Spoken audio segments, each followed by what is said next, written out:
Hello, beloved listeners, and welcome to Snake People at the Movies, film criticism by people who actually like film. Join us as we dive into movies we love, movies we respect, and movies we wish we could unsee.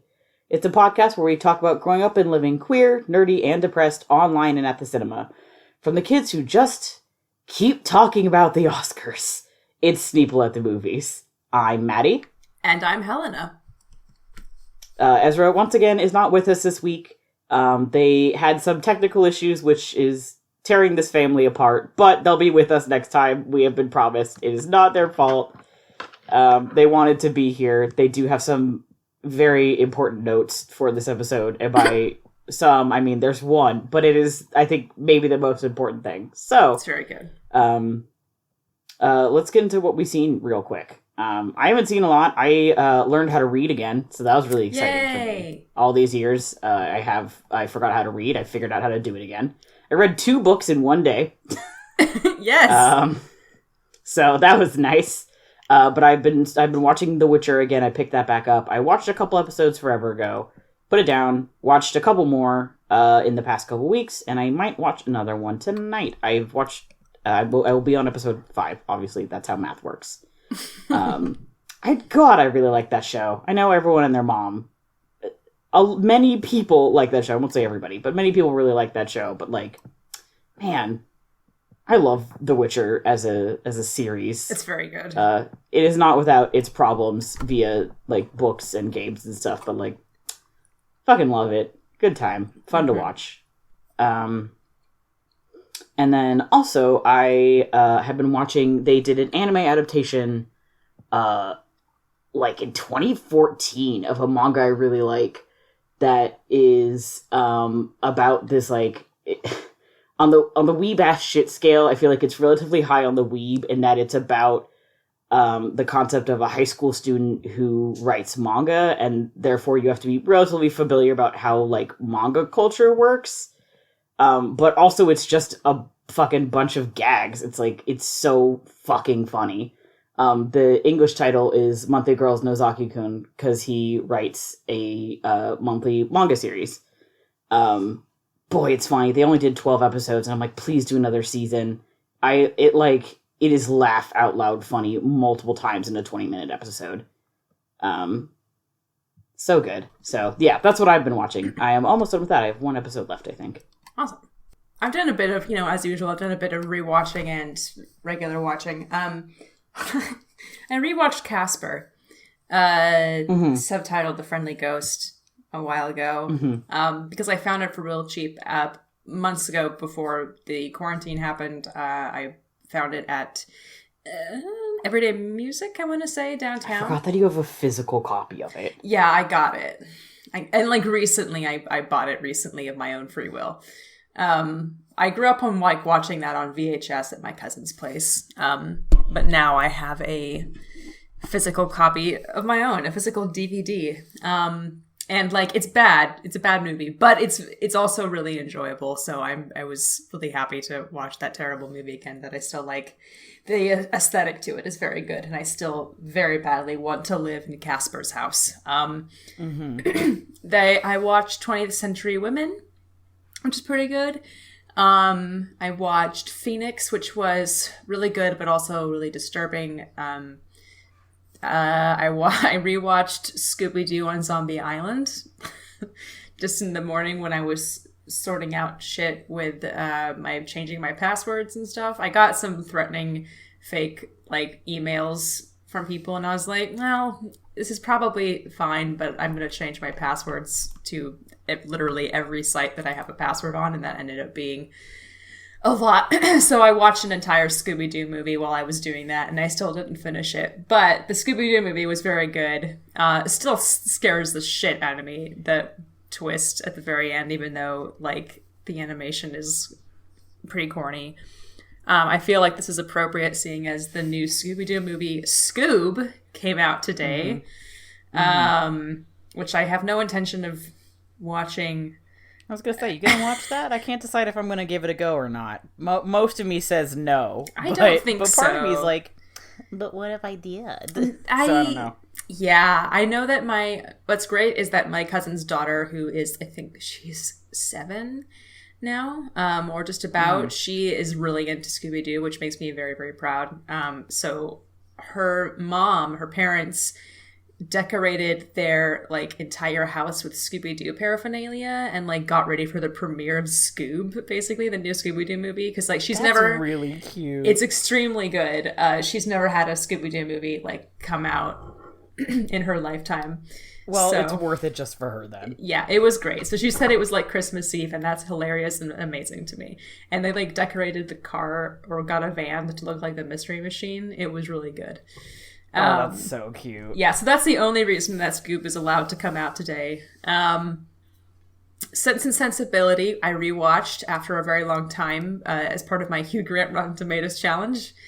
Plugging away. It's very good. Emma Thompson's very good in it. I think that's relevant. Oh, yes. Because we'll be talking about Emma Thompson later today. Yes. Her diaries from that movie are also really good. She wrote the screenplay, or she adapted the screenplay for it. And she also kept a diary while she was filming, and she has many very good stories about various cast members and herself. Actually, I wonder if I can find that really quick and just pull up some tidbits. tidbits. Oh, yes. I didn't realize that she did the adaptation. That's great. Yeah, it's lovely. I love her. I love she her. She is so talented and also has worked very hard to get very good at her craft. She's all of the things. So Yes, it's I don't always want to say talented, because a lot of times it just like when people say talented, they mean like you worked very hard to do a thing. yeah. It's not natural, but you know, she worked very hard to get good at stuff, and I appreciate that about her, and I love her. And she continues to work hard. Yes. Here are just some good excerpts.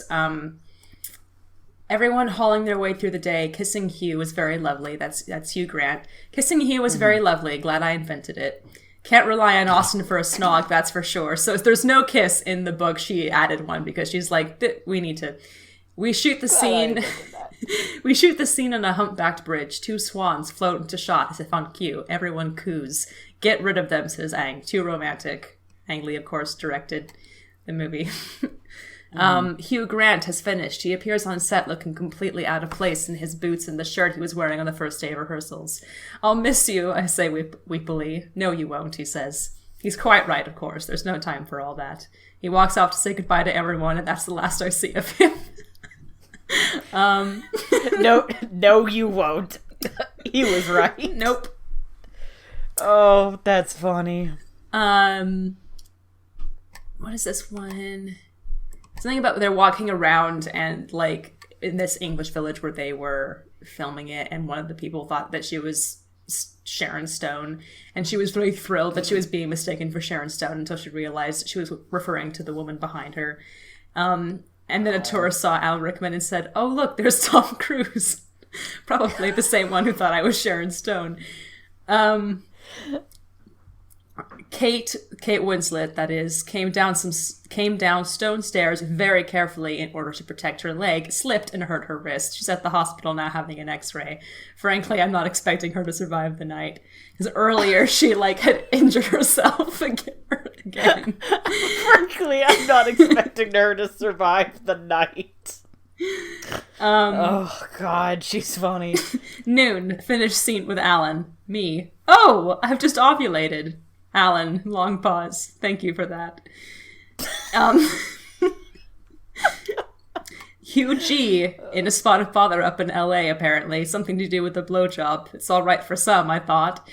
And my favorite, that's a close favorite. It's all right for Some. But my favorite one is, very nice lady served us drinks in hotel and was followed in by a cat. We all crooned at it. Alan to cat, very low and meaning it. Fuck off. The nice lady didn't turn The nice lady didn't turn a hair. The cat looked slightly embarrassed, but stayed. And ladies and gentlemen, that's the long way of saying how much I love Emma Thompson. So I watched that. Very glad to be continuing on my Hugh Grant Rotten Tomatoes challenge. He's definitely in that movie. He's for sure. definitely in that movie. He's for sure in it. Are you and he's watching them in I'm watching them in order. He's for sure in that movie, and he for sure is a very prominent part. I was just like distracted because Emma Thompson is in that movie, and Emma Thompson and Alan Rickman are there. Emma Thompson and Alan Rickman are both in that movie, and Alan Rickman is like possibly the sexiest he's ever been in anything. And like I know that that's weird for some people to hear, but like he's really sexy in that movie. So, but also deal with it. Like deal with it. People are still really attached to their, if they grew up watching Harry Potter, I feel like weird about the idea of Alan Rickman being sexy, and also because he's like not a conventional heartthrob, but also like I don't know what to tell you. It's just the reality. We also watched Jane, which was a documentary about Jane Goodall. Mom wanted to watch that because Jane Goodall is her new hero, so we watched it on Mother's Day because I was like, "What do you want to watch?" And she wanted to watch Jane. And it was good. It was really interesting. Good on her. And then we watched... I'll get back to this penultimate one because I spent so much time talking about this. The most recent movie I watched was I rewatched the Star Trek reboot last night again because I also bought that a few months ago at... I guess it was CD Game Exchange before they closed. I'm so sad they closed. I think about it all the time. Yeah, I'm really sad about that. And they didn't even close for like... COVID reasons. They didn't even close because of COVID. They closed before that. I wonder if I think they have a store in like Beaverton. I wonder if that's still open. I think so. It's possible. I can't remember. But it doesn't matter. That's irrelevant. But they're very well. No, it's very important to know because that way I can have hope that there's one CD Game Exchange in the world. So I hadn't broken in my DVD of it. We already have a copy here that is technically my parents'. So I was like, I have to have my own copy. So I got my own copy of the Star Trek reboot movie and watched it last night with Madeline, and I cried, which ended up being, not great at the beginning because my eye is currently fucked up. Both my eyes apparently. I thought both your eyes are fucked up actually. Yeah, I thought it was just the one. Turns out it's both. Hooray! Hooray! But it's like when I cry, it's an infection, and part of it is that like my eyes get watery if they get irritated, and so when I cry, like genuinely at something emotional, then it just sets off a whole thing. But it was worth it for Star Trek as always. The movie that I watched before that, a couple of days before that, was this movie called The Day Trippers, which is an independent movie from the 90s that's kind of like not really, but it's sort of like a proto Little Miss Sunshine. It's a family in New York, and one of the daughters thinks that her husband, who's played by Stanley Tucci, is cheating on her. She finds a mysterious note in their bedroom and she shows it to her parents. It takes place over the course of one day, and she shows it to her entire family, which is her parents, her overbearing mother, and her sister, and her sister's boyfriend, her pretentious boyfriend, played by Liev Schreiber, who's in town. Her sister is played by Parker Posey. And they all decide to take her into town and drive her from Queens, or drive her from Long Island to the city to confront him. And they end up experiencing different mishaps as they try to uncover the truth about it. Of course. Yeah, it's very good. A lot of really great character actors, and kind of just I like those kinds of movies that take place over one day and are just about people being and how chaotic just that very simple act of people existing around each other is. Right. Yeah, just the act of people being in a car together. Yeah. Can just be so crazy. It's very, very, very chaotic. Oh, what's the name? It has Lee Pace. The end is lives for a day, but I always forget the name of the character. Yeah, Miss Pettigrew. Pettigrew, that's what Miss Pettigrew Lives for a Day is another great example of that. Yes, I haven't seen that in a while. One day. Ugh. I also have not seen it in a while, but I remember having just a fucking ball. Yeah, that's a cute movie. Frances McDormand. It's a cute movie. Very good in it. Yeah, so I really enjoyed The Day Trippers, and there's a plot twist at the end that I was like, I didn't say it out loud, but I was like, I think that this is probably going to happen, and I felt very happy that I was right about it, because it just made sense. It wasn't so much a plot twist, just like a plot expansion. But yeah, it was very good. It was a very cool little movie. I watched that on the Criterion Channel, which has been a gift to me these long days. And that's all that I've watched. Finally, we can get to the actual content of the episode.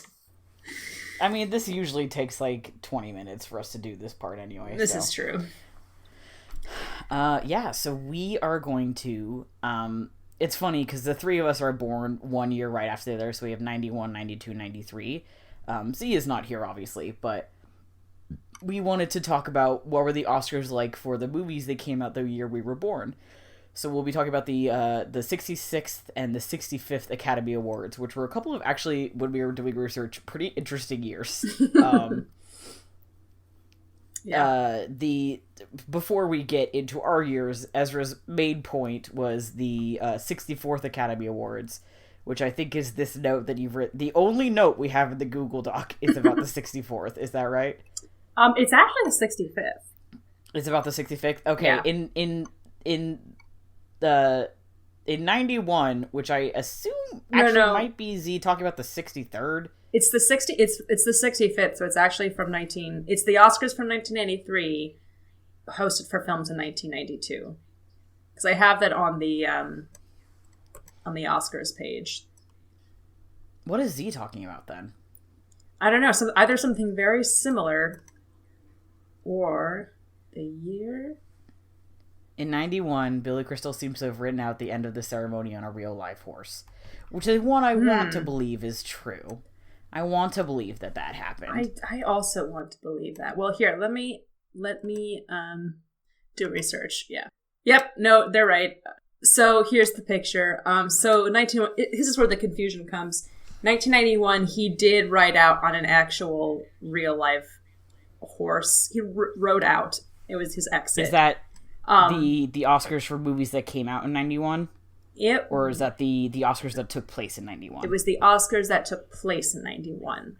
Okay, great. And the year that I'm talking about, which took place in 93 for films that came out in 92, that's the 66th. He rode in on a fake horse. Well, it's not even so much as a horse as like a horse head. Hold on. Wait a minute. The Oscars are so confusing. I know. Because of the way that this works. See the difference. Yes. So 93 is the year that we're talking about for me. It's the 65th Academy Awards took place in 94 regarding movies that happened in 93. That's the 66th. Yes. Whoopi Goldberg was the host that year. Uh-huh. So Billy Crystal would not have been the host. Yeah, but he wrote I don't understand it either. The quote Billy Crystal made several interesting entrances over several years of Oscars. The quote that you have in the Google Doc was what confused me. I was like, that could not have happened in the year that I think we're referring to. Because he wasn't the host. He was. No, this is a separate incident. No, I think he was the host. I think that Whoopi won Best Supporting Actress in 1991. But she wasn't. Sorry. Yeah. Yeah. Yes, I think we are in agreement. We understand. We just got mixed up because the way that we are trying to refer to the Oscars is so fucking batshit. It's crazy. She hosted 66. Okay. He hosted 65. Yes. And 65. 65 is the fake horse year. And then 63 is the real horse exit. Is the real horse Yes. This is like anthropology kind of. We are doing fucking work right now. Differentiating. Heavy lifting. Anyway, this photo of Billy Crystal on a horse is fucking amazing.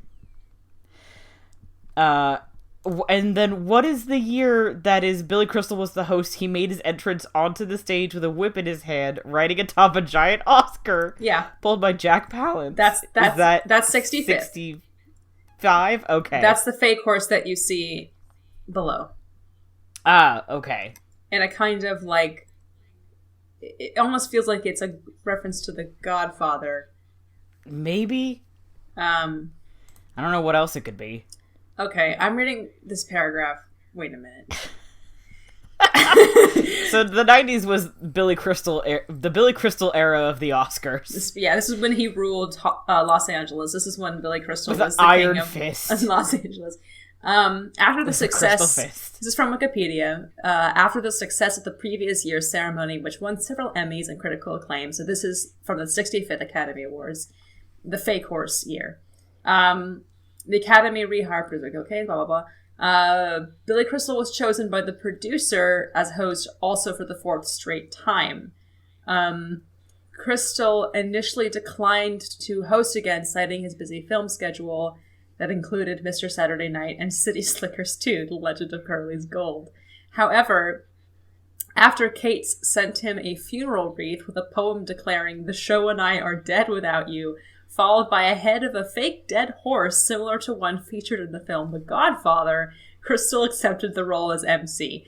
This is according to an interview published in Variety. I don't know what the veracity of that is, but it sounds like Los Angeles is a pretty fucked up town, so like anything could happen, right? I'm willing to buy it. I'm willing to believe it. Yeah. So Billy Crystal's all over the place. Anyway, Billy Crystal was there.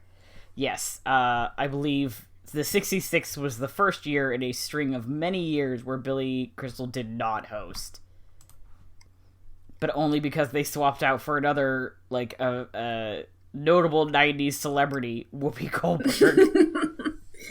which is very then good. went on to host 3 other times. Yeah. Yeah. And she was phenomenal as far as I can tell. Mm-hmm. Yeah, do we want to run through kind of like who, like the notable hits of each of our years and then go from there? Yeah, the Oscar hits or the box office hits? Just the I do not have the box office hits open, but I can. I can get that too. Given a hot second. Yeah, sure. So let's do 1993 box office. Yes, please. Thank you, Wikipedia. My dear friend Wikipedia, please donate. Please donate to Wikipedia. Interesting. They included Aladdin in the Oscars, which took place in 93, even though technically it came out... Oh, no, wait, sorry, these are... Nope. These are things that were... It must have been a Christmas movie. Highest grossing films. Here we go. Just a quick rundown from top to bottom. We have The Pelican Brief, we have Philadelphia, Sleepless in Seattle, Cliffhanger, Indecent Proposal, The Firm, Schindler's List, The Fugitive, Mrs. Doubtfire, and Jurassic Park at the top. Interesting. Yeah, so those top 4 are all pretty big. You see the 5 through 10 are all roughly kind of in the same area. It's kind of like upper 200 mil to like lower, and then you jump up to 321 million, up to between Mrs. Doubtfire, which is at 44.1 million, to 914 million for Jurassic Park. So there's kind of a little bit of shuffling between 2 through 4, and then Jurassic Park just cleaned fucking house, which is not surprising at all. Yeah. Good for them. Yeah, good for them. Well, for me, it looks like 10 up, from 10 to 1. The Hand That Rocks the Cradle, 1992, which was distributed by Walt Disney, which is disturbing. Interesting. The Bodyguard, A League of Their Own, Basic Instinct, Wayne's World, Aladdin, Sister Act, Lethal Weapon 3, Home Alone 2, Lost in New York, and then Batman Returns. Interesting. I'm not sure how many of those were actually nominated. Not many of those were actually nominated. Yeah. Batman Returns is nominated for a couple. But mostly this, like... Bram Stoker isn't on there at all. Yeah, it's on here, like, it's number 12 on the highest grossing, but it's definitely not... I guess the highest grossing is, like, Aladdin? No, Basic Instinct is nominated for a couple. But, like, in terms Bodyguard of good movies... was nominated for something? No, I mean, Aladdin, obviously. Actually, The Bodyguard... Oh, The Bodyguard was nominated for 2 Oscars. It had 2 nominations. It didn't win anything. It was also nominated for some Razzies as well, which is unfortunate. Oh, okay. There's a movie that I discovered when looking at the Razzie Awards for that year called Christopher Columbus, Discovery, which doesn't look... like, it doesn't sound like it was a good idea to make it at all, and then it also sounds like it was just a terrible movie, irregardless of the fact that it was inherently bad.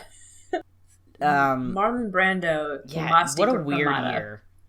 Tom Selleck played King Ferdinand V. Alien 3 came out, apparently. It was nominated for Best Visual Effects. That's like, well, that's not true. And nothing else. That's like my least favorite Alien movie of the original 4.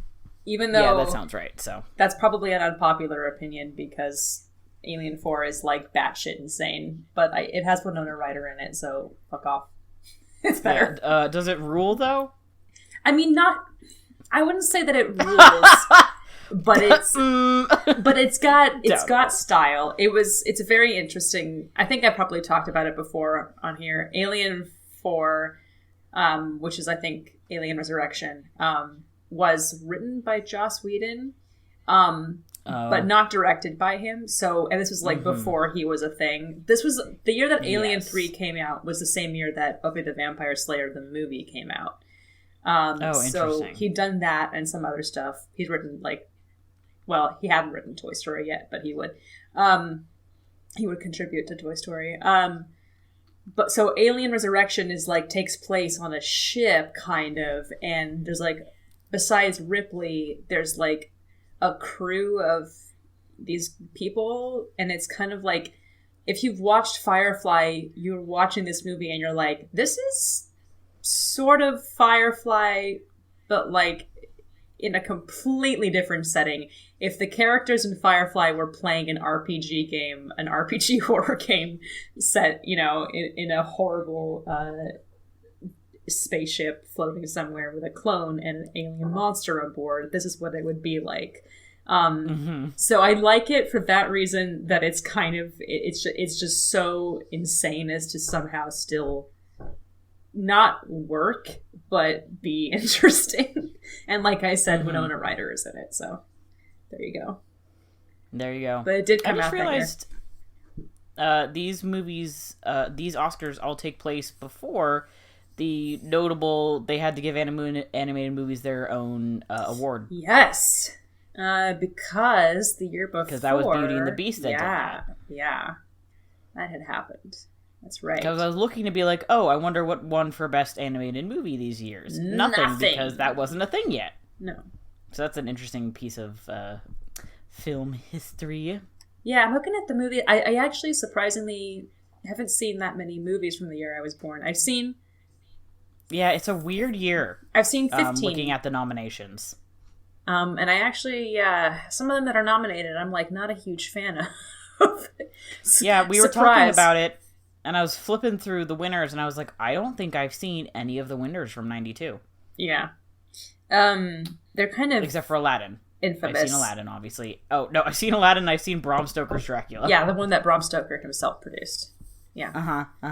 Yeah. Many people don't know this, but Bram Stoker actually is one of the only Gothic writers to have an Academy Award, a posthumous Academy Award. Yeah, because he came back to life to produce that movie, and the second they wrapped, he died again. Yeah. But they gave him the Oscar anyway, because, I think he really earned it. Yeah. Well, and I think it was, I think it was deserved. Best because... makeup for the makeup they put on him while pretending that he was still alive. Yeah.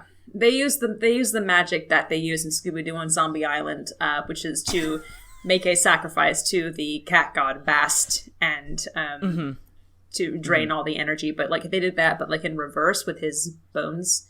Apologies to the Bram Stoker estate right now as I say this. I say this with all due respect, and only because I love Dracula. Please don't be mean to me. I love Dracula, and this actually happened. So I don't know why. I don't know. Yeah, what I don't know why they would be mad at us.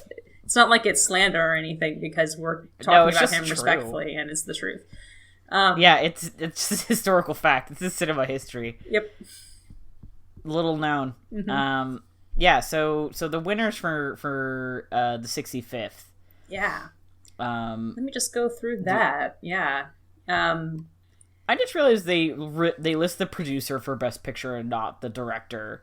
Yeah. Which is annoying to me. Well, because director wins. It is annoying that they do this. Director wins Best Director, right? And then that's his award. That's his little special award for their very own self. And the producer gets to take all the credit for making it happen, which is kind of, that's how it's always been, but it is kind of technically, everybody goes on stage, right?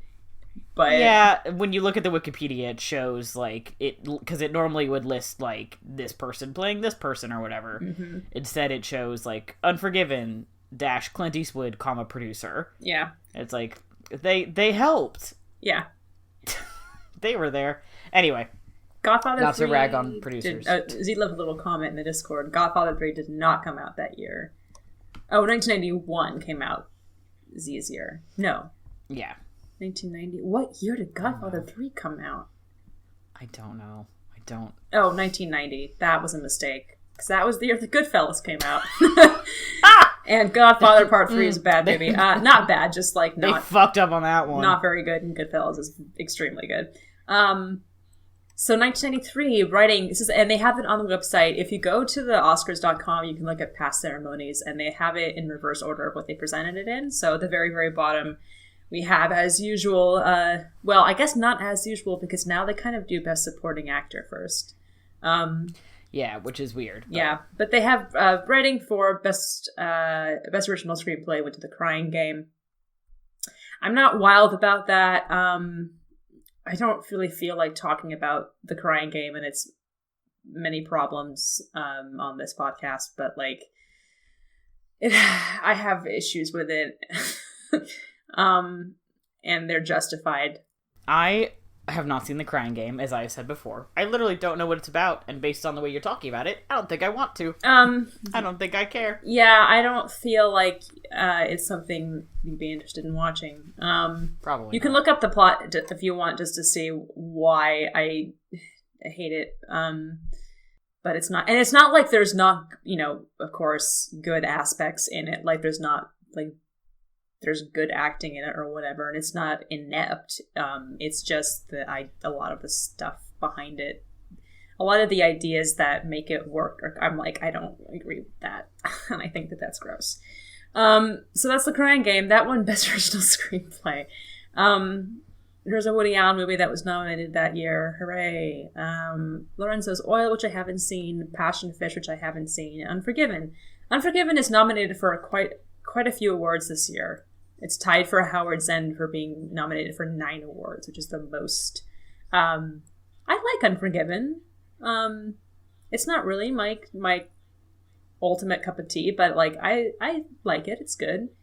So that doesn't make me completely unhappy that it's nominated this year. But like I also like Howard's End better, so I'm glad that they're tied for most nominations. And Howard's End won Best Adapted Screenplay, which is cool. And also The Player and Scent of a Woman, which is absurd that I haven't seen that yet because it's such an iconic Pacino performance that I feel like I'm not doing my due diligence here. We posted a very good photo of Jodie Foster and Al Pacino in the Discord that I'm sorry we can't share with you all right now, but it's very, very good. And then what? Best Visual Effects went to Death Becomes Her, which I think is extremely good. I haven't actually seen Death Becomes Her, but I highly approve of that. I was going to post... Let me just find a picture from Death Becomes Her. This classic movie that has won Best Visual Effects. Oh, yes. There's a little picture. Sorry, I just read the entire plot of The Crying Game. This movie sounds like it sucks. Yeah, there you go. There's Death Becomes Her. What? Yeah. Oh, it took me a sec. What? The longer I look at this photo, the more I see.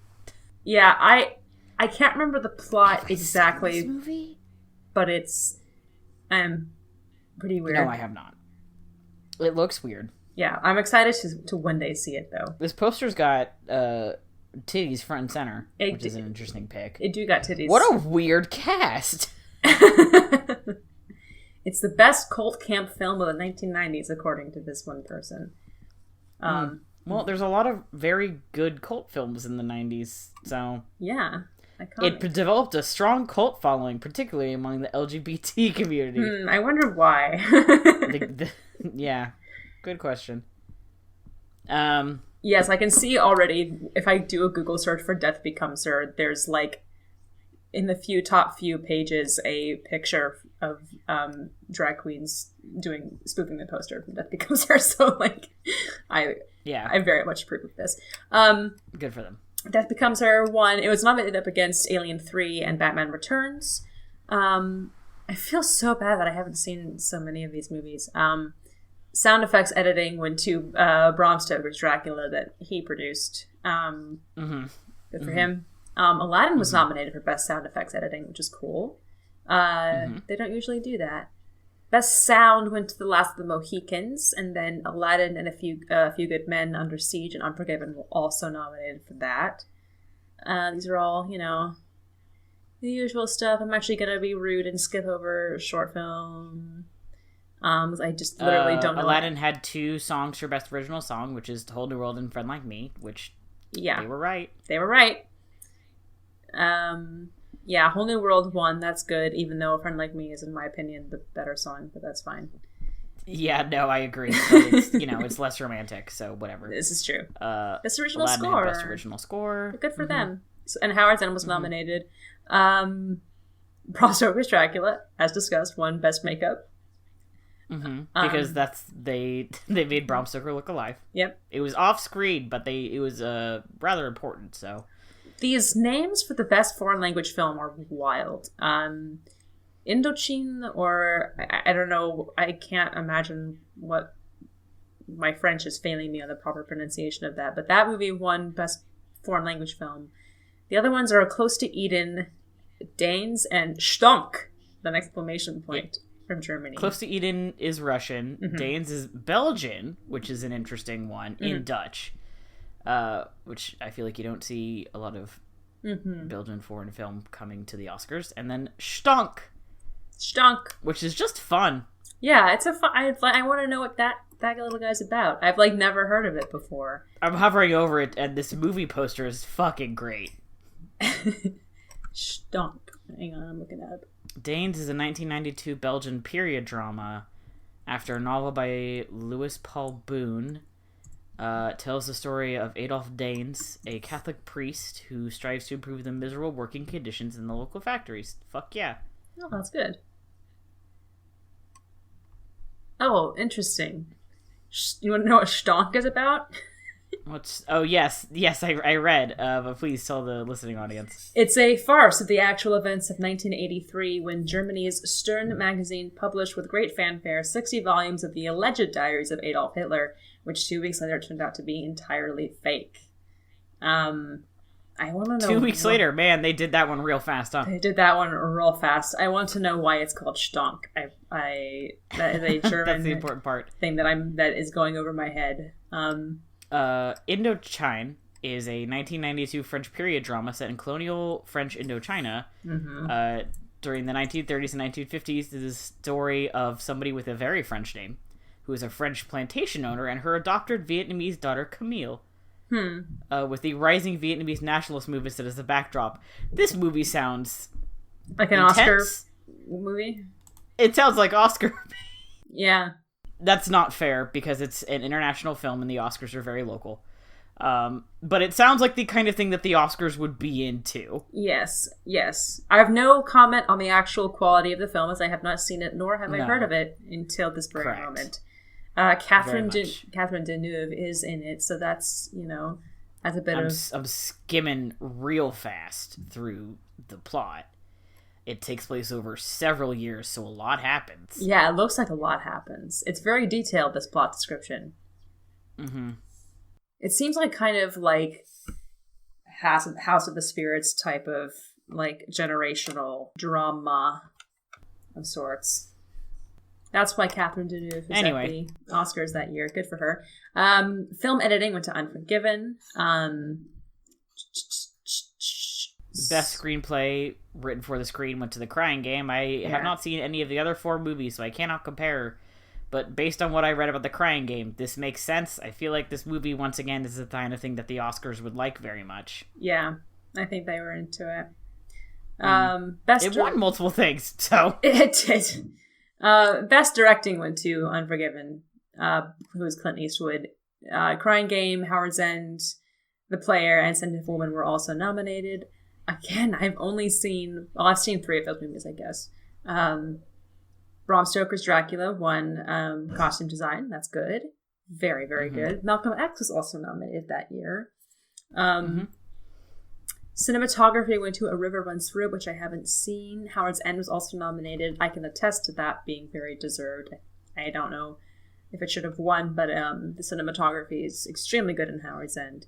It also won Best Art Direction, which is, again, I think very deserved. And Bram Stoker's personal produced film, Dracula, was also nominated for Best Art Direction. Now we're getting down to it. Best Actress in Supporting Role, the nominees were Miranda Richardson for Damage, Queen.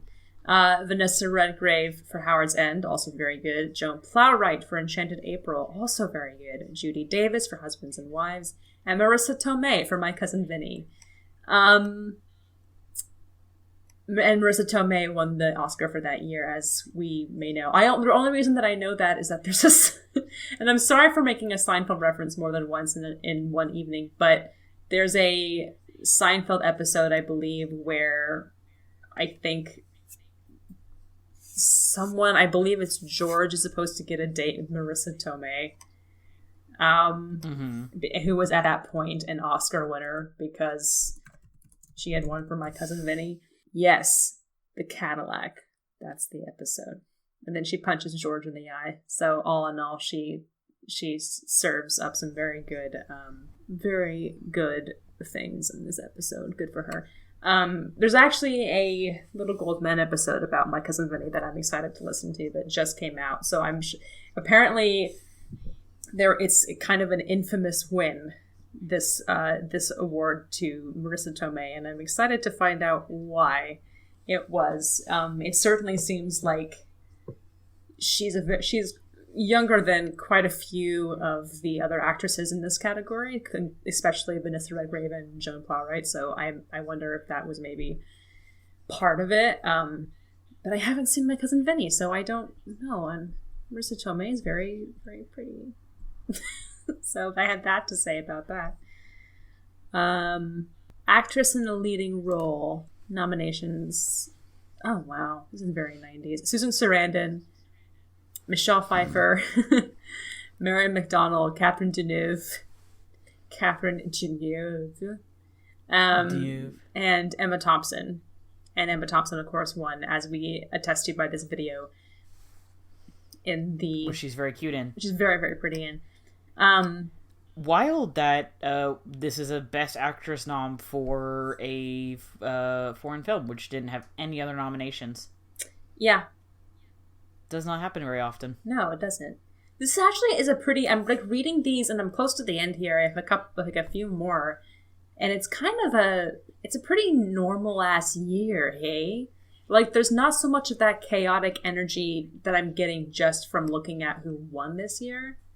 Normally, and maybe I would have to watch part of the ceremony to get that feeling. Normally, I feel like a lot of these award ceremonies have a very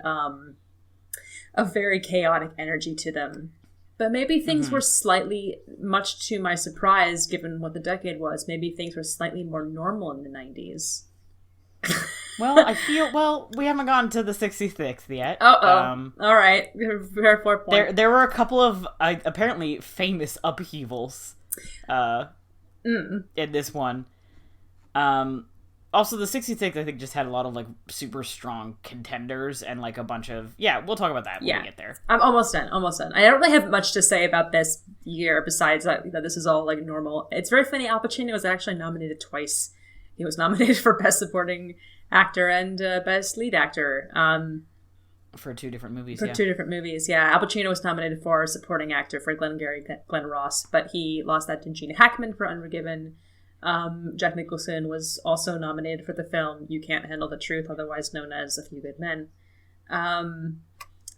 Actor in a leading role went to Al Pacino for Scent of a Woman, but Robert Downey Jr. was also nominated for Chaplin, which was why we saw baby Robert Downey Jr. on the red carpet, which was hilarious. With bangs. And just looking like he was just picked up at a J. Crew or something and brought onto the set. Not even a J. Crew, that's he would have to have Gap, more maybe. Of a a Gap, an Old Navy, I think, and an Old Navy in the 90s specifically. I think he's a step up from Old Navy, which is why I said Gap. Okay, fair enough. And Denzel Washington was also nominated for Best Actor for Malcolm X. Another movie which seems surprisingly absent. Not surprisingly absent, what am I saying? Not surprisingly absent at all, but decidedly absent. In a lot of other categories. And Best Picture, which for some reason is like all the way down at the bottom, so I actually don't know if this is in order of when they announced this anymore. But the Best Picture nominees were Scent of a Woman, Howard's End, A Few Good Men, The Crying Game, Unforgiven. I hate to say it, but kind of a pretty boring crop of movies. Yeah, especially compared to, like, this is a very much a year where you see a lot of the same things kind of coming up over and over, and none of them were things that were very popular with the viewing audience. Mm-hmm.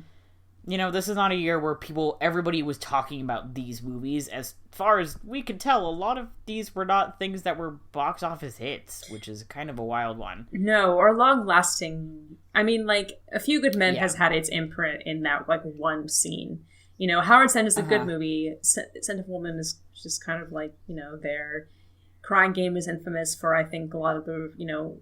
A lot of things. A lot of things. And then Unforgiven won, and Unforgiven is, like, well thought of, but, like... To a lot of people. Like, I'm not going to underestimate that, like, a lot of people still think Unforgiven is very good. But, like, I look at this year, and again, I haven't seen a lot of movies from this year. It looks like I've seen approximately 15 movies from that year, which is not bad, but it's not great. Yeah. Aladdin is really the cultural standout here. Yeah, and, which like... says quite a fucking lot, doesn't it? Well, and also the Reservoir Dogs came out that year.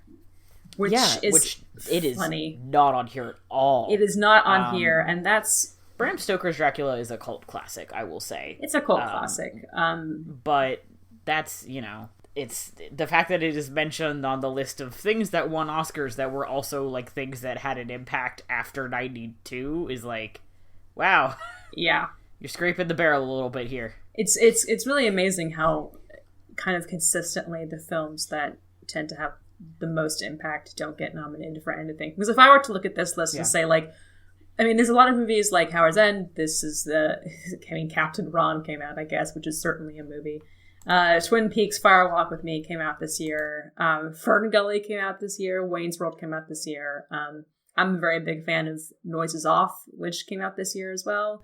Mm-hmm. But, like, Basic Reservoir Instinct. Dogs, but, like, Reservoir Dogs is, like, when I think about, like, the typical film community, and not saying that that's like, a good subset of the population to always sample, but, like, that seems to me the most well-known and enduring and, like, popular movie to have come out from that year, and is nominated for, like, literally nothing. I think that's pretty funny. Yeah. Yeah. The Oscars are just... My Cousin Vinny came out, which it got one nomination, I think. Maybe a couple. Yeah. But still, like, I'm now just flipping through... Fucking Newsies came out. Mm-hmm. I'm just flipping through movies that came out in 92, and I'm like, yeah. There was a thing, apparently, this year, so, inspired by the Year of the Woman, which was a label attached to 1992 after the election of a number of female senators in the United States. Mm-hmm. So they tried to do something with that at the Oscars. With the theme, Oscars celebrates women and the movies. And Liza Minnelli performed Ladies' Day. And they did, like, a montage highlighting women in film. And that's it. And there are some... Director's Cut came out. Oh, that's... Sorry. Yeah. No, you're fine. There are some criticisms of that. Some people said that the Year of the Woman theme had no basis in reality. I resent the travesty of calling it a tribute. Someone said that it was one of the most hypocritical, patronizing things I saw in my whole life. So there were some people who were just like, this year was... and also I think people were tired of Billy Crystal hosting for the 4th year in a row. So this was kind of a year that people were like, oh, really? Kind of how we are while, like, we're reading this. It's kind of like, this is... you sure did this, huh? Yeah, kind of a downer year. Dirty. Other notables, Muppet Christmas Carol came out this year. Oh, good. as we mentioned, Malcolm X came out. I just saw something, and I'm totally... Oh, fucking Candyman, which is a horror classic, came out in 92. Once again, this is more of a cult classic, but I'm like, man, that movie had a pretty big impact on at least the horror scene. Mm-hmm. And the fucking Mighty Ducks came out, so it didn't get nominated for anything, so anyway, fuck the Oscars. Porco Rosso came out. Yeah, Porco Rosso came out. Looking at this, it seems like it was a year that was like a lot of interesting stuff, but nothing that stuck. There wasn't a lot of things that stuck, and the things that did stick are things that didn't get nominated. Yeah. I have 1992. I have a list that I'm planning to make of like, I don't know, this was some kind of challenge that somebody on, I don't know, fucking Letterboxd posted about. Like, that's like seeing like a bunch of these films from the year that you were born that like you haven't seen yet and kind of want to see. And there's certainly like quite a few of them that I haven't seen yet that I want to. So at some point I'll be better equipped to answer these. Maybe I'll be better equipped to evaluate this, but maybe not, because I don't really have any interest in seeing some of these. But I do want to see like The Player and, I don't know, Death Becomes Her, which is not nominated for anything. But, you know, I don't want to see Lethal Weapon 3. I don't care. Sister Act came out this year, which I haven't seen. And I know that's like sacrilegious to say that, but I haven't seen it, and I haven't seen League of Their Own. If it helps, so. Thank you. There's a lot of very classic, like cult classic movies that came out this year that I haven't seen. So, but a pretty humdrum sort of year. So if we move on to the next year, are things a little bit more interesting?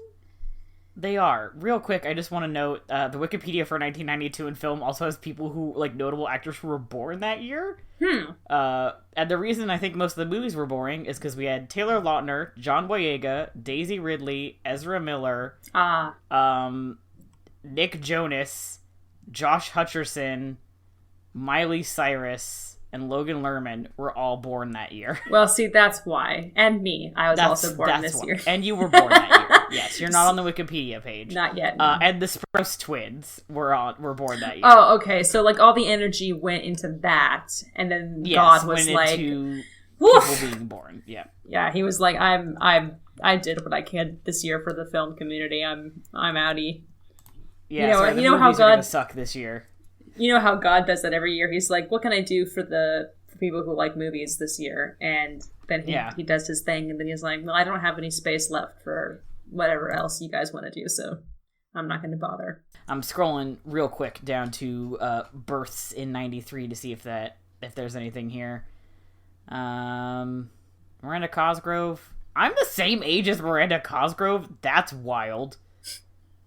But no, nobody else super notable. So there we go. That's the trade-off. I mean, is who Ariana Grande. Born. Oh, did I miss Ariana Grande? She was born that year. I was scrolling real fast. Cameron Monaghan, who was on Shameless, or is on Shameless, and Letitia Wright. And then that's about it. That I can. Oh no, Stefan James. So he's a new up and coming actor. He's really good. Okay, but like, like big names. So there's some, but yeah. Not quite the same amount not of as energy. many as 92, so that's kind of the trade-off there. Mm-hmm. So the 66th Annual Academy Awards. I'm scrolling back up on a different Wikipedia page. Apologies for the sound of my scroll wheel. Okay. Oh god, I keep forgetting. It's very cute. One of the people who presented an award is a 12-year-old Elijah Wood, and it's very cute. So, I'm on a different page. I'm just using the Wikipedia page. I'm going to start from the bottom and head up. That's why this year slaps, because Jurassic Park. Yeah, so Jurassic Park, there were films with multiple nominations. We have Schindler's List had 12. The Piano and the Remains of the Day had 8. The Fugitive and In the Name of the Father had 7. Age of Innocence and Philadelphia had 5. Cliffhanger and In the Line of Fire and Jurassic Park had 3. And then Farewell My Concubine, The Firm, Orlando, Shadowland, Sleepless in Seattle, and What's Love Got to Do with It all had 2. And then we had multiple movies that won multiple awards. We had 7 for Schindler's List, 3 for Jurassic Park and the Piano, and 2 for Philadelphia. This was a good year. Yeah, it was a lot of movies that people remember pretty fondly that just kind of came in and like really cleaned up. So Best Visual Effects went to Jurassic Park, obviously. But other nominations were Cliffhanger and The Night Before Christmas. Yay. So I have not seen Cliffhanger, but like Night Before Christmas, also very good looking. So that was a strong category. Best Film Editing went to Schindler's List. Other nominations were The Fugitive, In the Name of the Father, In the Line of Fire, and The Piano. Best Cinematography went to Schindler's List. Best Makeup went to Mrs. Doubtfire. Philadelphia and Schindler's List also on that list. Best Costume Design went to The Age of Innocence. I think that is the only thing that The Age of Innocence picked up. Bummer. Art Direction went to Schindler's List. Addams Family Values, notably, was also nominated for Best Art Direction. Very good. Sound Effects Editing went to Jurassic Park, which is not surprising, and Best Sound went to Jurassic Park. So those are the only three things that Jurassic Park pulled. I think it was nominated for some other stuff as well, but it only took technical awards, which is fair. That does not surprise me at all that it only took technical awards. Yeah. Best Original Song went to Streets of Philadelphia by Bruce Springsteen, though there aren't any, I would say, super notable other things. Janet Jackson has a song on this list, and Janet Jackson and Neil Young both have songs on this list. There's 2 songs from the movie Philadelphia in here. Yes, Neil Young had a different song called Philadelphia in Philadelphia, and that lost to the other song, which is Streets of Philadelphia from Philadelphia by Bruce Springsteen. What a burn. Yeah.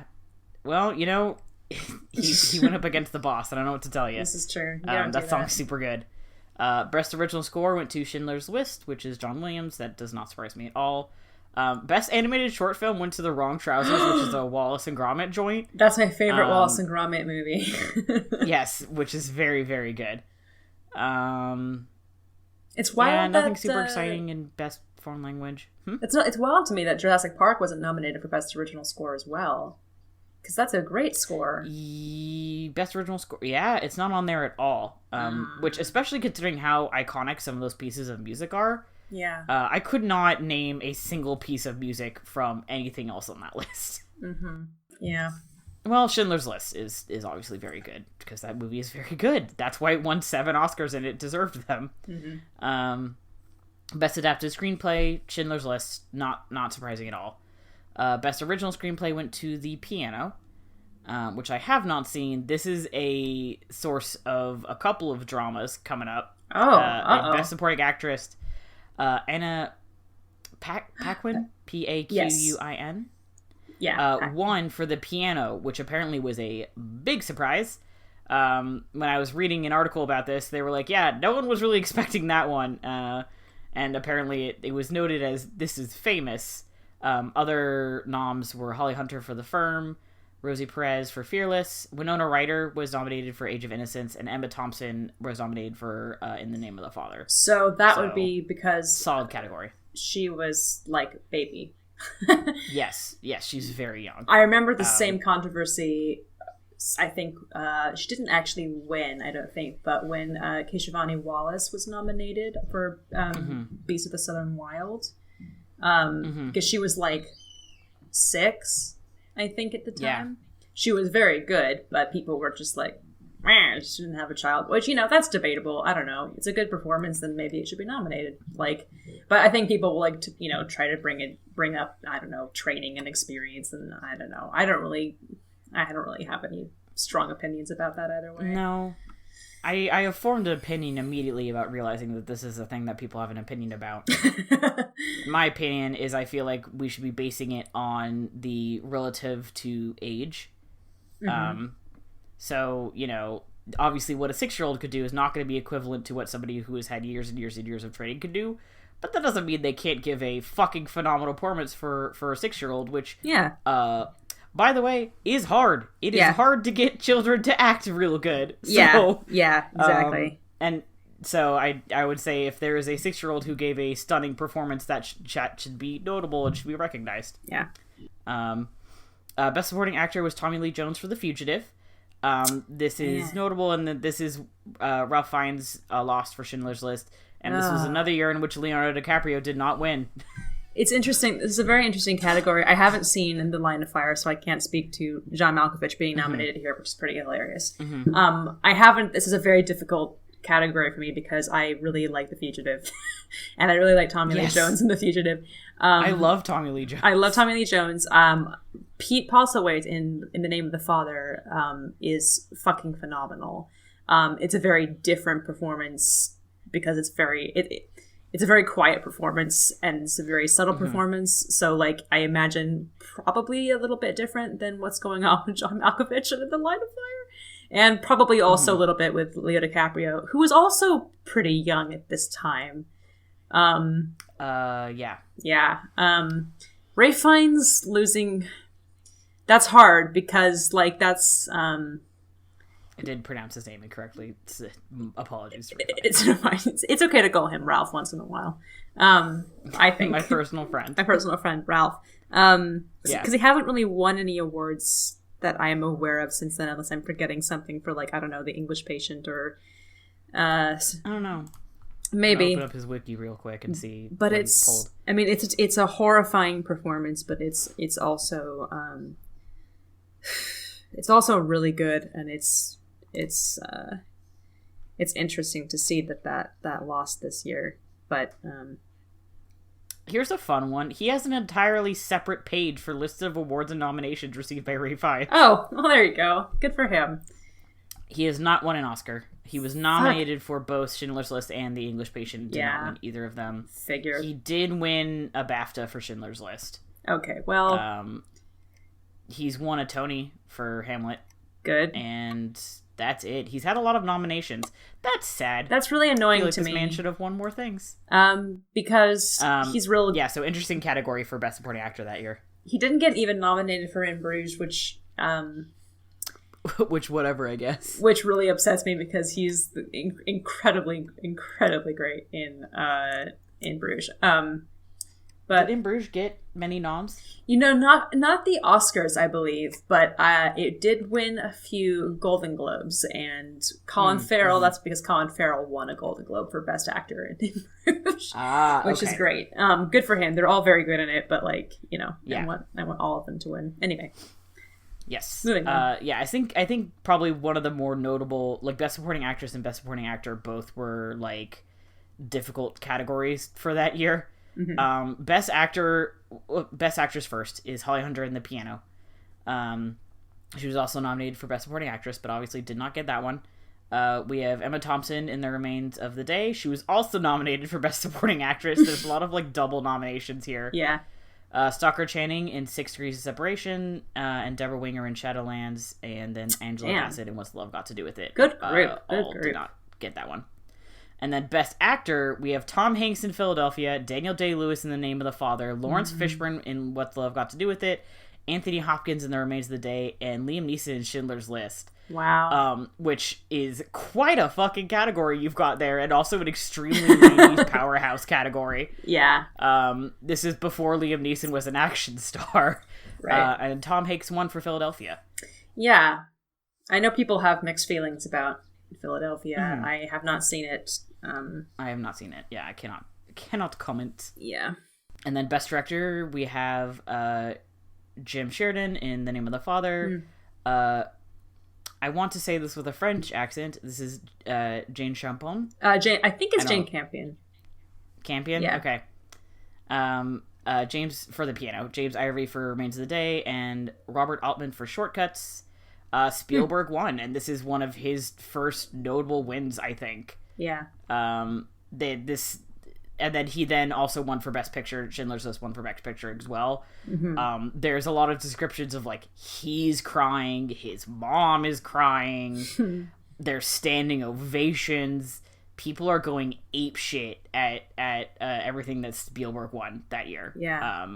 Especially because Schindler's List just fucking swept. Yeah.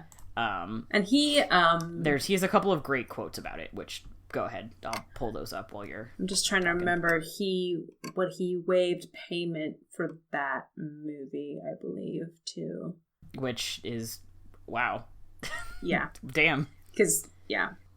The fashions this year, which we have not talked about. There are some super good looks. Whitney Houston in an oversized white jacket with massive shoulder pads. All the dudes have hair that is a little bit too long. Fucking stunning. just amazing. Yeah. Love these looks. Yeah, so I am reading here that Bruce Springsteen has a goatee, Oh. which is awful. good for him. Oh, it's not a good one. Oh. Spielberg forewent a salary for Schindler's List. Yeah. Before I read these quotes that I found, I forgot that in the in memoriam segment for 93 is real rough. Notables are it's Vincent Price, River Phoenix, and Audrey Hepburn all passed away in 93. Man. River Phoenix especially obviously is one that we are still That hurts, like yeah. just hard. And they've got a picture of him, and he is just so young, and you're just, it just kills me. Yeah, here we go. So I'm reading from, there's a Vanity Fair article that is the 1994 Oscars recap that was written in 2014. They're talking about Best Director. Spielberg also gets the rousing standing ovation. It's sad to see Natasha Richardson standing next to Liam Neeson in the crowd, both bespectacled and young, which is sad for a different reason. Yeah. Spielberg is teary. He thanks his weeping mother, and then he says, to the 6 million who can't be watching this, among the 1 billion watching the telecast tonight, close-up of his mother crying, and we're out. Several shots of his mom crying. Oh, man. Spielberg is teary, too, as he's escorted off stage by Clint Eastwood. Harrison Ford gave away Best Film. And Spielberg is waiting in the wings to accept Best Picture. He's crying again. He and Ford embrace warmly. This is the best drink of water after the longest drought in my life, Spielberg says. He implores educators to teach the Holocaust in schools. It's time for the two producers to talk, including Auschwitz survivor Branko Lustig. And that was the end of the 66th Academy Awards. So... Man. Once again, like, not like there were a few kind of like tussle categories. Like there were some toss-up categories where everyone was pretty good. This one was definitely more of like things that people were watching and were making money were things that were getting nominated. Yeah. Really phenomenal wins for Steven Spielberg, who obviously deserves it. Disney did not have, I think, a single win this year. They also didn't have anything in the highest grossing films of 93. So, bad year for Disney. But good year for a lot of other things. Notable presenters include Tom Cruise, Antonio Banderas introducing Bruce Springsteen, who then proceeds to play Streets of Philadelphia, which is great. Emma Thompson, Al Pacino, Clint Eastwood, baby Elijah Wood, followed by Jeff Bridges. Joan Chen and Val Kilmer presented Best Makeup. I saw that. Interesting. That's wild to me. A young Rosie O'Donnell. It's like this is a who's who of people who were popular in the 90s. Yeah, I literally... Nicole Kidman and Christian Slater presented together. Every single name on here is one that I recognize. It's pretty wild. Yeah. Whitney Houston, as I mentioned, presented her Best Original Song. She looked fucking amazing. Mm-hmm. Yeah, man. This is Whoopi Goldberg's first time presenting for the Academy Awards, and she went on to do it, I think, like 3 more times. Yeah. She made some joke about, like, this is the only time they're gonna let me do this, and, nope. They certainly let her do it again. Yeah, I see. You did mention, and I see that Bernadette Peters did perform a segment from Putting It Together from Sunday in the Park with George, and I actually have read that. I think that's what they opened with. Because in his lyrics book, he's like, I wrote this song for this musical, and people have liked it enough that they're like, can you write a version of that song but for like this example, and can you write a version of that song but for this? And he was like, yes. So he wrote a version of Putting It Together for, well, I mean, it's a 7-minute song, so like not the whole song, but like the putting it together part of the song for Barbra Streisand, and about like being a diva singer and like recording and being, you know, headstrong or whatever. And then he wrote a version of Putting It Together for the Oscars for Bernadette to sing. And so I think that that's probably what that is. That's very cute. It's very cute. He's like, other notable things. Baby Elijah Wood gives the award to Jurassic Park by pulling an envelope out of an extremely huge T-Rex head. It's a very good video. So good. They actually have a whole T-Rex in there. Whole T-Rex head. You know what I think the Oscars are missing these days is props. I He's think there needs to be more prop work in the Oscars. He's so cute. He's such a baby. He's so young. He's so young and adorable. I'm really can you mad. imagine presenting at the Oscars as a 12-year-old? Oh my god, I would have been miserable. It's wild looking at that now, knowing Yeah. Elijah Wood as we know him. Oh my god.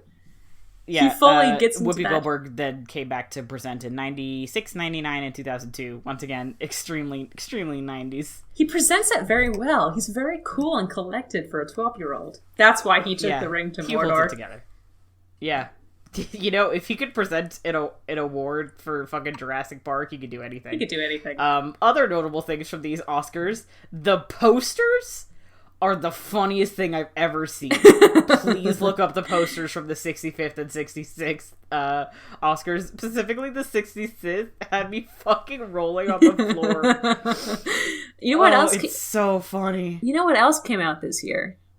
What? Tombstone. Fuck yes. And like, not just that. I mean, obviously you know that Much Ado About Nothing came out this year because that was the incident of your birth. Yes. Hocus Pocus. I've told that story on the show, haven't I? Yes, you I'm have. sure I have. Yeah. Yeah. And Heart and Souls came out this year, which I saw a tweet actually from our very own, not our very own friend of the pod whom we've mentioned and who has no idea that we exist, Richard Lawson, who works for Vanity Fair, tweeted something about like how 20 years later he still cries at the exact same spots in Heart and Souls, and I was like, are you going to talk about Heart and Souls? Because Heart and Souls is not a movie that I associate with other people like knowing the existence of, even though people obviously did in 1993 when it came out, and I only discovered it when I was going through my Robert Downey Jr. phase in middle school, which is a sentence that I just said. So I'm hoping that there's some Heart and Souls content coming out. That would be cool. That movie I haven't seen it fucks me since up. middle school, I think. You know what came out in 93? Fucking Homeward Bound. Yeah, I know, hey? Groundhog Day. Groundhog Day, which I have not seen, which is on my pile of shame. Oh, interesting. Yeah.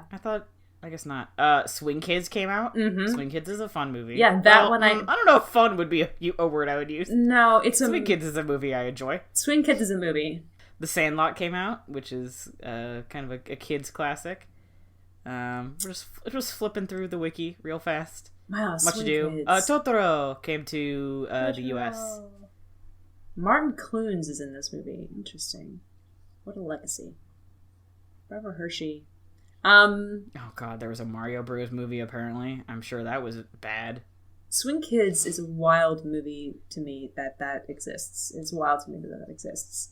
Yeah, you ever think about the fact that Swing Kids happened? Yeah, I mean... Fucked up if true. Very, very predictable of Robert Sean Leonard. Hilarious to me that it came out the same year as Much Ado About Nothing.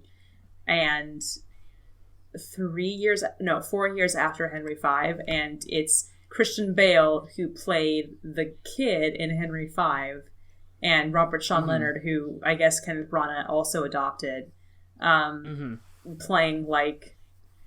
I was about to say they're playing gay lovers. I know that they're not actually, but they kind of are a little bit, right? But they kind of are. From what I remember of that film, watching it on a television in English class in high school.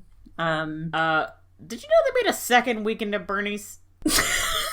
There's a Weekend at Bernie's too, and it came out in July of '93. No. I'm sorry. I'm really just depressed now that you've said that it's not called The Second Weekend at Bernie's. No, it's called Weekend at Bernie's Roman numeral 2. That's stupid. That's bad and stupid. When you have a perfect title like Weekend at Bernie's, yeah, you really had to. you need to call it The Following Weekend at Bernie's.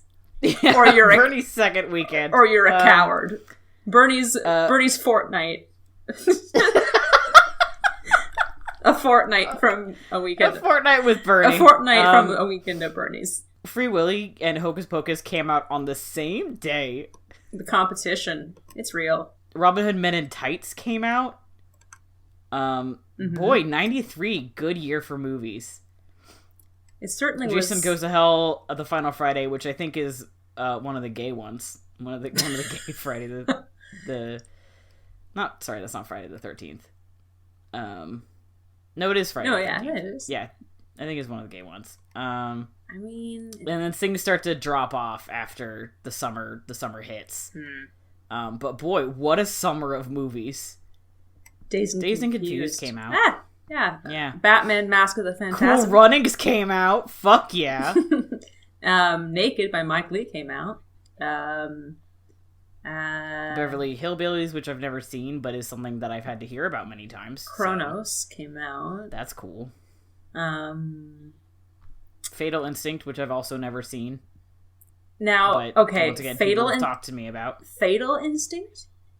Fatal Instinct. Wait a minute. Okay, now I'm confused because there's also Okay. that film, Basic Instinct.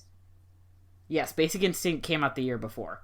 So Fatal Instinct, I see, I believe is a parody of it's a yes. Basic probably. Instinct. I see. Oh, I see, because it's a combination of Fatal Attraction and Basic Instinct. I see. That's funny. Okay. Yeah. Night Night Before Christmas came out on the 29th of October, just in time for the holidays. Which Three Musketeers movie is this? Because oh my god, this is the one I grew up watching a bajillion times, I think. What? There was a Three Musketeers movie that came out in '93. Hold on. This is a deep cut Maddie lore. There is a Three Musketeers movie that I watched a badillion times that I got in trouble for showing to one of my younger cousins. Oh. I think this is the one I'm thinking of. Maybe not. But anyway. Coneheads came out. Adam's that year. Family Values. Yeah, Coneheads I didn't mention, but that came out. Mrs. Doubtfire, which I've never seen. Dennis the Menace. 6 Degrees of Separation. Dennis the Menace. Wayne's World 2. Hell yeah. Right on the trail of Wayne's World. They started making that one immediately. So wait a minute. This Three Musketeers mm-hmm. I have not seen, but I have heard of. This is the one with with Charlie Sheen in it. Mm-hmm. And maybe this is not the one I'm thinking of. Okay, well, this movie is... Yeah, he plays Aramis. Now, this has a 2.9 rating on Letterboxd, but I've decided that it's great because Tim Curry plays Cardinal Richelieu in it. So I've decided that this is the best movie ever made. Yeah, we should watch it to see if this is the one I'm thinking of. And if it's not, then we'll have a fun experience. How long has it been since you've watched your Childhood Musketeers movie?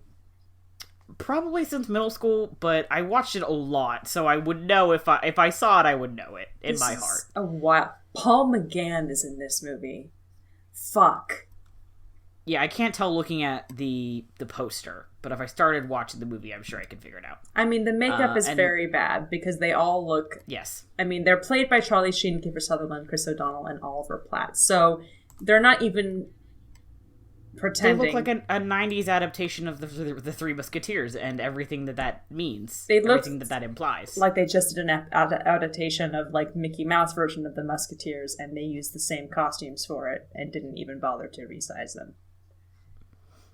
That's kind of what it looks like. It's a shame that that I haven't seen a really great, like, perfect... I mean, there's never going to be a perfect adaptation of Three Musketeers, but, like, that has the right energy. I guess the show... The Three Musketeers.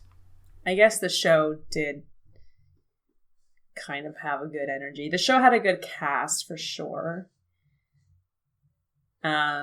There's a terrible adaptation that came out in 2011 with Logan Lerman. May it rest in peace, the movie. Yeah, there was a fucking Mickey, Donald, and Goofy Three Musketeers movie. Fuck you, that's the perfect adaptation. Okay, I believe you. Sorry, I'm looking now. I'm just looking at Three Musketeers movie adaptations to see, like, if I look at this hard enough, am I gonna fucking figure out which one I grew up watching? This is a fun topic. I would be surprised if it was not the '93 one. This is a good topic. But fucking knows? Let's stay on this because this is what I wanted. The kind of energy I wanted from this is the spiraling off into lands unknown. And there's a every time Z and I every time Z leaves you and I alone to do an episode, it just turns into fucking whatever this is. Which is the kind of chaotic energy I was looking for. I'm trying to find a movie that came out that I thought I hallucinated as a child. But is that's always fun. Actually a real film. which I rediscovered. Oh, there it is. It has a wild poster on Letterboxd now. It's called Fairies, but with an E. And it's a horribly animated. It's Faeries. Okay. A very, very badly animated movie about these two children who go to this country house and they discover fairies in the woods, and then there's like this woman who like lives in the house there too, and she becomes like the fairy queen. I don't know. But Jeremy Irons is in it. He plays this character called the Shapeshifter, and he's nasty. And Kate Winslet is in it. She plays somebody. It certainly exists. It's certainly a movie that was made. Let me see if I can find some. So I just posted in the chat, and I need you to look at it. This is a 2011 Three Musketeers movie. Yeah, fuck you. featuring Logan Lerman, Matthew McFadden, Luke Evans, Mads Mikkelsen, Orlando Bloom, and Christoph Waltz. Saw it. Yeah, bad. Very, very, and Mila very bad. Jovovich. Yeah. What the fuck? How did I never hear about this? This looks awful. This This looks like trash. It's really bad. Do you see the There's an airship? Yeah, there's an airship. Yeah, it's wild how how much the cast rules so much, so hard. Oh, it's in 3D. And That's exciting. And how and how truly bad, like the worst thing that could ever happen to me, the movie is. Oh, it looks so bad. It's really bad. Oh, here's the level of animation that we're talking. It's not that bad, I guess. Oh no, it's pretty bad. Never mind. Here's a sampling. Barbie and the Three Musketeers. Hold on. Here's a A sample 2009 direct-to-video Barbie movie, which the Musketeers are female. of well, that's good. Feminism. Okay, you know what? Most of these faces are just kind of what I look like after waking up. So I don't know why you're being so mean about it.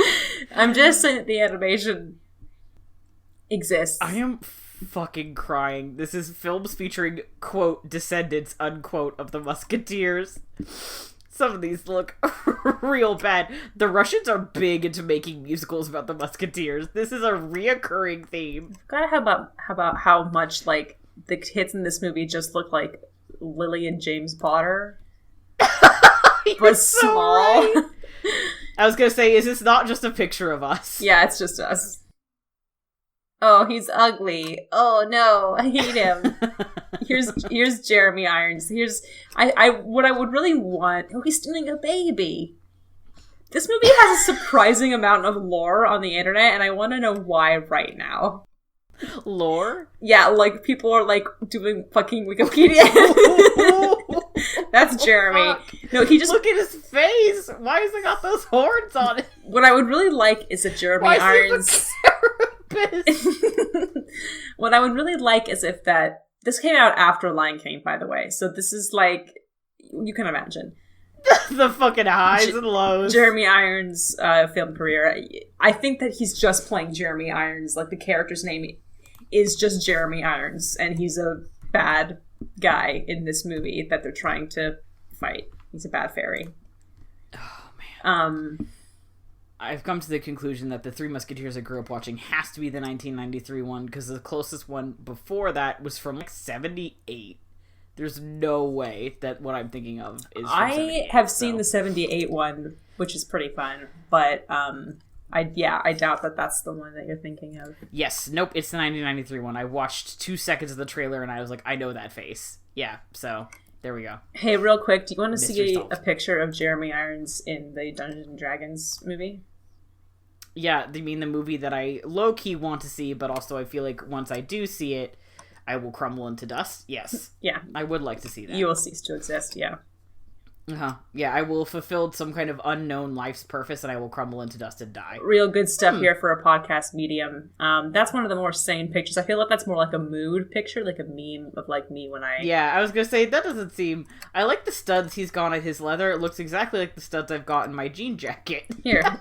We both bought these from Michael's. Here. Is what this looks like. Oh, once again, this is just a mood. I hate that grimace he's got on, though. Oh, wait for it. When are we going to do an episode where we watch, like, really, really... Me and the voice. What Boys Night. Boys Night. When are we gonna watch really, really bad fantasy movies of like the early 2000s, late 90s? Now, soon. When is Now, the dude later, behind him wearing soon. lipstick, or has he got like fucking Bubba Yum that he's chomping on? Very good question. It looks kind of like the lipstick that I wore when I played one of the It Hex is Girls lipstick, for yeah. Halloween. Yeah, yeah. Kind of a blue, This purpley. looks like this literally looks like they're fucking. Yeah, no, it does, huh? Yeah. Yeah, it literally looks. That is what is happening in this photo. That's not what I thought when I posted it, but like, no. oh, here's another one. Sorry, Okay, sorry, great. podcast listeners. If you want, Yeah, we'll bring it back. You know, we got all the like serious. We had a very. oh look, here's an orc wife. Oh God. We got all the serious, like, pretty efficient Oscars talk out of the way. I feel like we had it really going for a while, and then we were like, well, enough talking about that. Time to talk about stupid shit. Yeah, She's hot. Here's the thing: is like I was going through that, and I was like, this is fun, like historical, like stuff to go through and have a good time with. But it Yeah, could talk also about the be film culture of the years that we were born, which I think is, like, interesting and fun to look back on. And then we started talking about The Musketeers, 1993, and it all just kind of fell apart real fast. Yeah, so there's, I guess, so. Oh dear. Oh, no. I think there's something for everybody in this. There's some kind of, drier, historical, archival stuff, and then there's audio of me just posting pictures from, That's what they're doing. They're just fucking. they kind of just look like that, huh? What it looks like. Let's, I'm gonna have to post photos of these later so people understand what I'm talking about. what is I'm gonna post even... these with no context. And just be like, previews for, for Okay. episode 35 of Sneeple or whatever. I don't actually know what's going on in this scene, but I'm going to continue Neither do posting I. pictures from it just to give you some more horrible context. Whoa! Whoa! Yeah. What is... These are tentacles? What is even going on? Very scary audio that I just... Are these coming out of his ears? What is happening the D&D in this movie is scene? nuts. Oh The my... D&D movie is weirder than I thought it was. I thought it was just bad, and now I'm thinking maybe it's just weird. No, I think it's just both. Maybe it's just both. This is the problem, is I have several Wikipedia tabs open, and, when you have Wikipedia open, you just are like, what if I just clicked on this? And then suddenly you're here. There is an article... When you're here, you're family, and when you're here, you're looking at photos from the D&D movie. There's an article from 2017 on Sci-Fi by Rebecca Paul. Apologies if I'm pronouncing your name incorrectly, if you're listening to this. Oh, God. Called Chosen One of the Day, Blue Lip Guy from Dungeons & Dragons.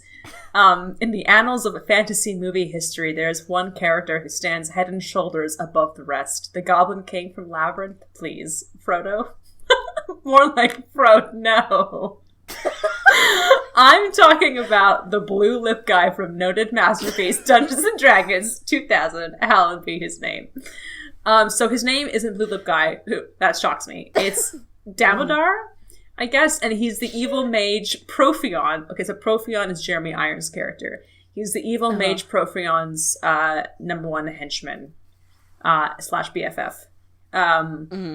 Slash BF, as far as I can tell. The way that she describes it, and that they describe his character, and I think this is really good, is that he's a terrible 80s Dungeons & Dragons is a terrible 80s fantasy movie that for some inexplicable reason was actually made in the year 2000. Why does he have the blue lipstick? Nobody knows. That's just a costume choice they made. I have some really, really good news for you. Do you want to hear it? Yes, please. They're making another Dungeons & Dragons movie that was scheduled for release November 19, 2021, but it looks like it may have been moved back to 2022. Apparently, apparently in this scene, he's being punished. More Dungeons & Dragons movies. He's being... Hold on, there's going to be 4 of them. He's being punished by Profion for whatever, I don't know. So literally... Or whatever. So why... The reason that I hate... the reason that I hate those pictures... Oh my god. The reason that I hate those pictures now is because I know that this is someone's thing. Do you know what I mean? Mm-hmm. Oh, it is. There is fan fiction about this. Oh my god. Dungeons & Dragons 2022 Joe Manganiello. Mm-hmm. Is that how you say his last name? We know that. Fuck, that photo's freaking. Yeah, the guy who was in Spider-Man. He was in True Blood. Was he also in fucking? What's the goddamn? Yeah, Magic Mike. I was gonna say, what's the stripper movie? Yes. Okay. Yes, I have a Apologies. face now. Yes. Oh my god, he plays. Yes, he also plays Slade Wilson in the DC Extended Universe. Okay. The DCCU, the bane of my existence. He loves D&D, which I did know. He took it upon himself to revitalize the progression of a film adaptation. The actor revealed he had been negotiating the rights to make a film, and he is co-writing this movie. Oh my god. I want This him movie is going to rule. I want I don't him even care if it's good. to write this movie with Joey Beatty. I want them Please. to both make a Dungeons and Dragons movie. I want this. I'm speaking this into existence. I want these two people to create a Dungeons and Dragons movie that we deserve. We have done it before and we will do it again. We have spoken things into existence on this podcast. Oof! Dungeons and Dragons 2000s has a 10% on Rotten Tomatoes. That's pretty bad. Yeah, it has a 3.6 rating out of 10 on IMDb. Oof. I'm really excited to... I hope this movie didn't end Thor Birch's career, because that would be rough. It didn't seem to completely end Jeremy Irons, because he would go on to, of course, make Aragorn.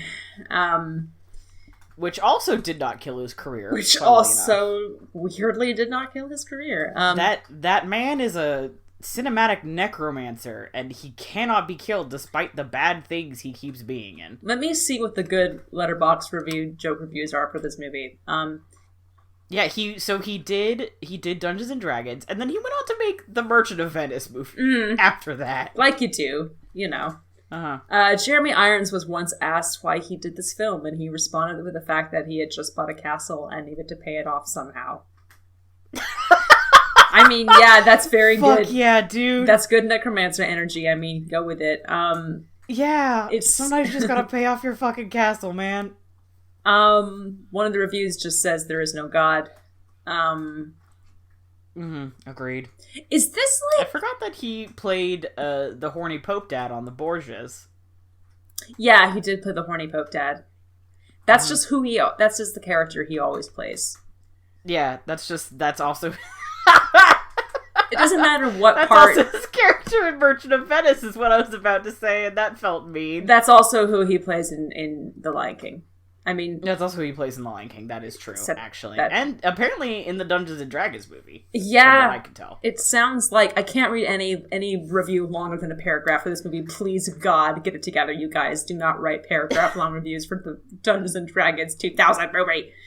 Oh, he played Erebus in The Man in the Iron Mask. Yes. Bringing it back home, tying it together. I have, in fact, seen that movie. That movie is hilarious because Leonardo DiCaprio's in it. He plays... That's interesting. He plays King he Louis, sure is. King Louis XIV. Yeah, I have seen this poster before. Gerard. Now that I'm looking at it. This is also a very 90s cast, I feel. Gerard Depardieu plays Porthos. Just actually really good casting. I really like that. Gabriel Byrne plays D'Artagnan, which is interesting. Which is I just something. It's weird because I have to remember that like Man in the Iron Mask takes place like a while after the events of Three Musketeers, so it like makes a little bit more sense that Gabriel Byrne is playing D'Artagnan. Otherwise, I'd be like, excuse. And then John Malkovich plays Athos, which is just fucking funny. So funny. Peter Sarsgaard? Huh? God. Really? He's in this? Hugh Laurie's in this? Oh, I don't remember that. What is happening in that? What is happening in most movies? Yeah, I have You ever look at most movies and be like, I don't know what is going on? I have a quick question. I actually started a list on Letterboxd about this, and I didn't finish it because I felt too depressed. I started a list that was like, hey, quick question. What was going on in the 90s what was going on in the 90s? And I was going to make a separate one about what was going on in the 2000s because I have many a question about that. And I kind of know because I was alive during that time, but I don't remember being a person during that decade. I just remember being alive. So I don't quite know what was going on, what was the energy, what was happening. I just know that shit was whack. And it was apparently just the era of John Malkovich. John Malkovich ruled. That was his time. This is like Billy Crystal. He ruled Los Angeles with an iron fist. He was the co-ruler of Los Angeles. Yeah, they were. They were co-rulers.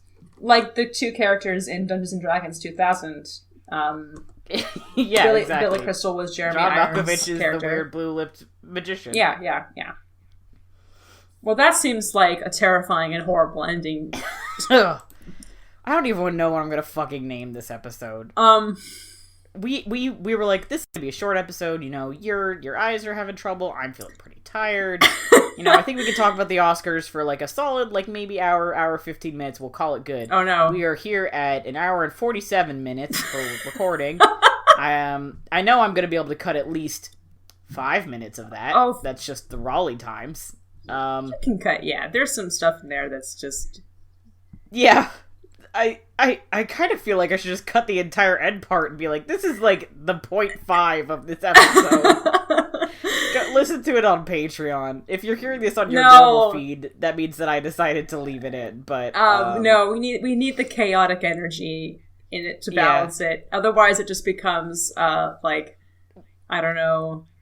We become like every other movie podcast instead of Sneak at the Movies, which is some good friends having some serious discussion and then just going fucking ape shit for at least 20 minutes. I was gonna say it wouldn't be like You Must Remember This, because You Must Remember This is a very incredibly well researched and beautifully narrated podcast by like a film historian, and I can't pretend that me whinging about like The Crying Game for 30 minutes is like up with Karina Longworth standards, but it would be two different podcasts for sure. But at least the early part was like, this is succinct, clear commentary about a very specific topic that we didn't even write a Google Doc for. We were just able to do that because we're good at our jobs. Well, yeah. And then like 30 minutes of question mark. And that's what you come to here. That's what you come to us for. You come here to us for this. For fucking whatever this is. And for me, forgetting how to speak multiple times in an episode. Yeah. So, you know, welcome home. Welcome home. When you're here, you're queer. There's a good title. I assume anyone listening is. I don't know. Not to isolate people. Who cares? Anyway, thanks for hanging out with us here on See About the Movies. You really stuck through it to listen to us from the Infinity Break Network. Check out infinitybreak.net for more awesome content, and come hit us up on Twitter at people_snake, or shoot us an email at sneakableatthemovies@gmail.com. Our amazing music was done by Johnny Ronaldo. You can find at Johnny Ronaldo on Twitter. Our super snazzy logo was designed by Bethany Luthold. You can check her out at bethanyluthold.wixsite.com. If you've got a subject you want to hear us talk about, a movie you absolutely think we need to see, or your favorite Academy Award fuck-up, come say hello. Also, if you can, please leave a review on iTunes and share the show with any friends who you think would enjoy it. Any way you can help us spread the news it helps us a lot, and we really appreciate it. Still do. Always and forever, until the end of time, we appreciate it. Or until the next Dungeons and Dragons movie comes out. Until the next Dungeons and Dragons movie comes out in 2022? Maybe? Hopefully? We'll find out. God, I hope so. And as always, thanks for listening, and we'll see you at the movies.